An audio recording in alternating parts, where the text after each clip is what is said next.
दाइ सुतेर उठेछ अनुहार बहिनीले अनुहारभरि कोरे ढुट्टै बनाइदिएछ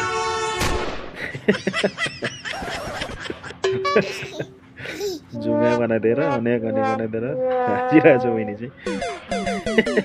यो हरकत तैँले गरिस् नि सोध्नै पर्दैन नि यो भन्दा अरू कसले गर्छ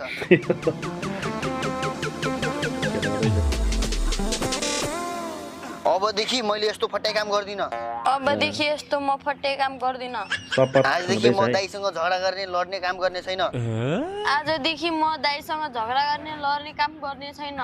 गरेको खण्डमा म कुकुर्नी हुनेछु गरेको खण्डमा म कुकुर्नी हुने छैन कुकुर्नी हुनेछु भन् भन्दिन शपथ चाहिँ खतरा छ किनभने म कुकुर्नी भएपछि तँ पनि कुकुर हुन्छस् कसरी नानी भन् त कुकुर्नीको दाइ के हुन्छ